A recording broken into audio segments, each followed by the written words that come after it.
club that I hate the most, more than any other club in the NRL, is Melbourne. Now, I remember about a year ago, I wrote down a list of every reason why I hate Melbourne. I, I don't want to come across as one of these trolls that you see on Facebook where they just go, fuck Melbourne, or fuck the Roosters, or fuck the Raiders, or whatever, and then they just vanish. I've actually got a list, a genuine list of why I hate the club, and I can explain why I hate the club. So I know I'm probably going to upset some people. I know that maybe some people that follow the channel or follow rugby league history are Melbourne fans. I'm sorry, but I just don't like them, and that's just the way it goes. So I'm going to go through the reasons why I hate them, and of course at the end of the video, once you've watched it, you can leave some comments in the description below.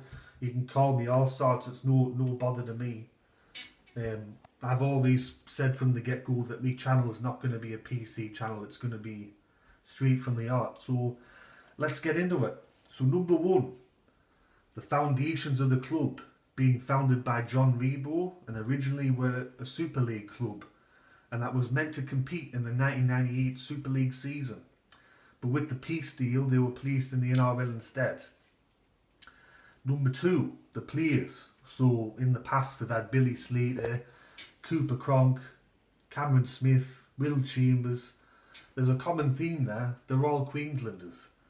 Now, I know that I was actually born in New South Wales, so I've got this automatic hatred for Queensland, and it would be vice versa. Someone from Queensland has an automatic hatred of New South Wales. So growing up and having to put up with Smith and Cronk and Slater and all them, and then especially when they're in the Melbourne setup, wasn't a fan of it. And when you actually look at the club today, they're quintessentially a Queensland club that play in Melbourne, because all their feeder teams, especially in the Queensland Cup, they've got 3 or 4 teams that they're contracted with in the Queensland Cup, and they've also, when you've looked at their previous squads over the last 10 years, the majority of the players come from Queensland, with little sprinklings of people from New South Wales, New Zealand, Tonga, Samoa, but the bulk is made up of Queenslanders.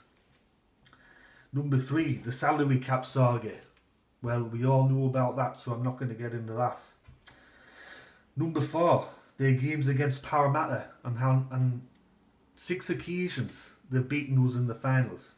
So when we've come up against Melbourne, being a Parramatta fan, 6 times, sorry, I'm holding the phone, I can't do the other digit, 6 times they've beaten us in the finals. So that's 6 times they've either stopped us from winning the premiership, or they've ended our season then and there. Most recently was last year when they beat us 32-0. So we're 0-6 against Melbourne in finals games. And I think the big one out of all of that would either be the grand final 2009 or 1999 when they beat us in the preliminary final, which happened to be on my birthday. Thanks Melbourne for that one. Number 5. Number 5. They have denied other teams making the grand final, which would have been a more interesting match. So you look at the 99 grand final, could you imagine if Melbourne didn't make it and it was Parramatta v St George, 99 grand final, 110,000 people? Or maybe 2007, Manly versus Parramatta in the grand final. I bet you a lot of people would have loved that.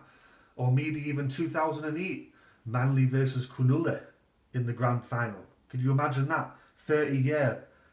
It would have been the 30-year anniversary of when Manly and Cronulla played in that replay game, 1978.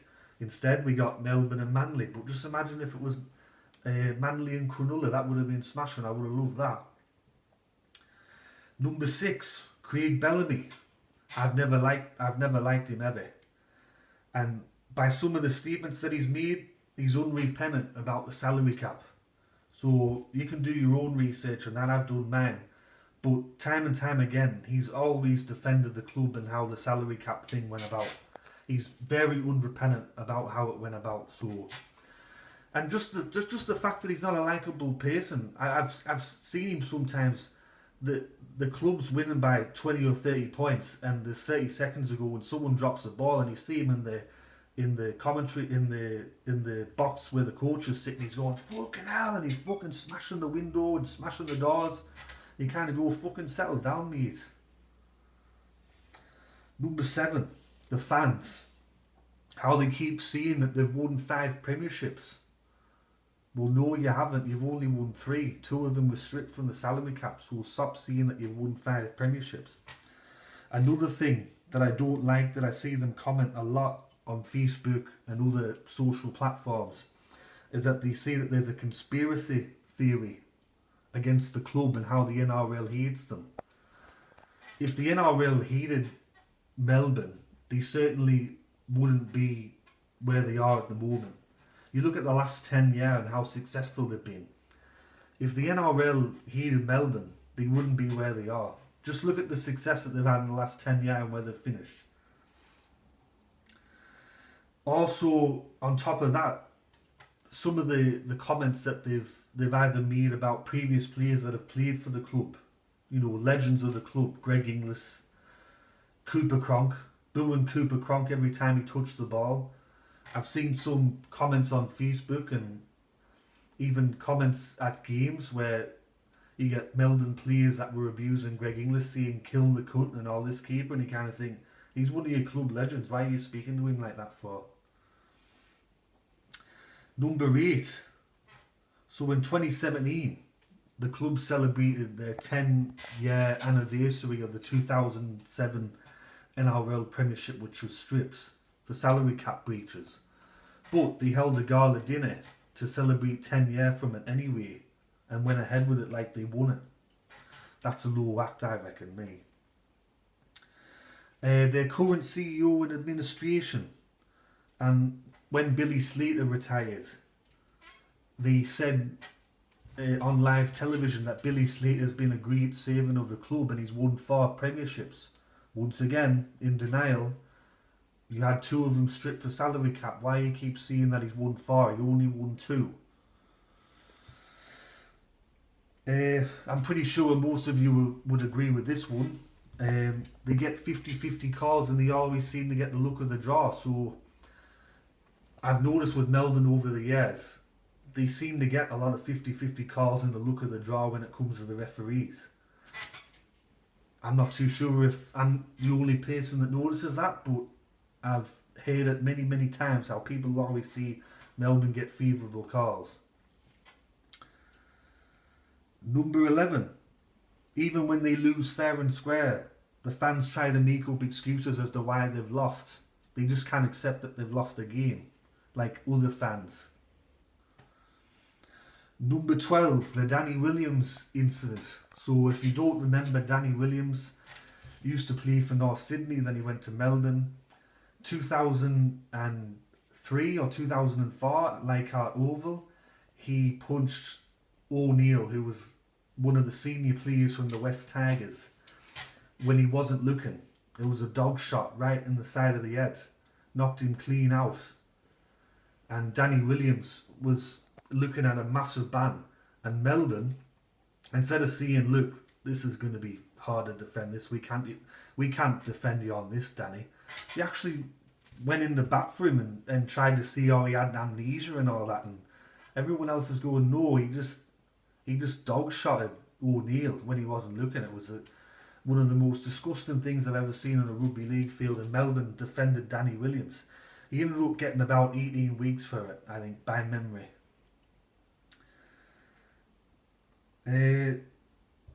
These are more recent ones.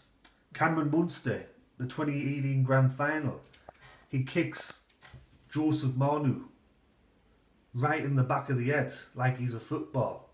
Kicks him straight in the back of the head like that.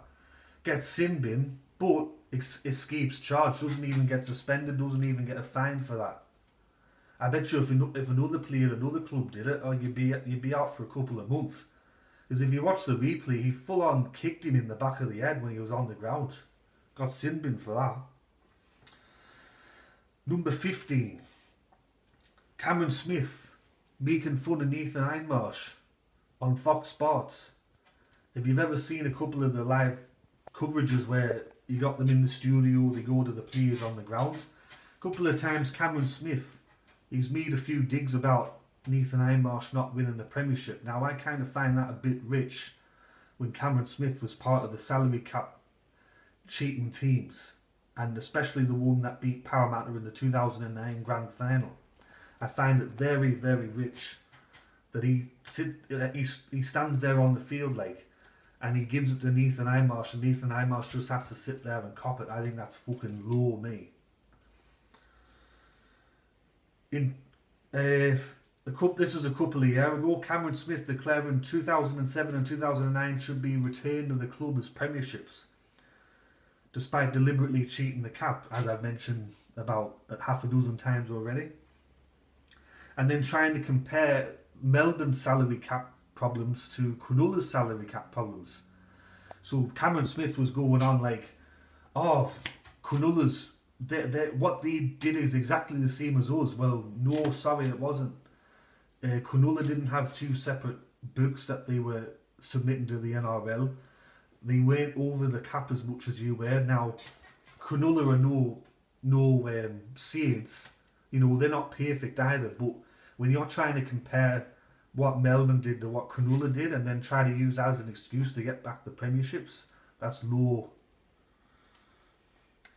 I mentioned this one earlier, I think, with the Greg Inglis one. Cooper Cronk being booed, and some of the hatred from the Melbourne fans after all he did for the club. If Cooper Cronk was a Parramatta player and he did what he did, he'd be a club legend. He'd never get booed. But with Melbourne, that's just the way that their fans are. And then in 2019, the club once again held a gala dinner in celebration of the 2009 Premiership, even though it was stripped from him for cheating. But he still went ahead with it anyway. Could you imagine if Parramatta or Canterbury celebrated the 10-year anniversary of their salary cap cheating thing when they, see for instance, if we celebrate the 2026 Nines competition, the 10-year anniversary since we won it, and then everyone's going, no, you had it stripped for salary cap breaches. So this is an unscripted video. This is just something that I was thinking about today, because I think with this coronavirus and how things are going into the future, that tipping videos, vlogs like Entertain House going to the games, commentary about the games, commentary about injuries, player transfers, all that keeper. I think that's all going to go to a halt. So I'm going to be doing, I think, more of these top 5 videos, or most or least type of videos. I've already done a couple in the last couple of days. I did one where I spoke about the biggest chokes in finals history. I did one where I spoke about the best teams not to win a premiership with the squads they had. Check those out. But once again, I hope that you liked the video. If you didn't, let me know in the comment section below. You can see whatever you want.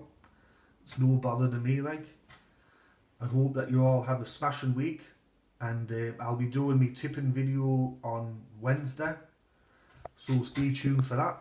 Once again, if you have Facebook, go over to Rugby League History. I run the page there. Check it out, and I'll catch you all later. Ta-ra.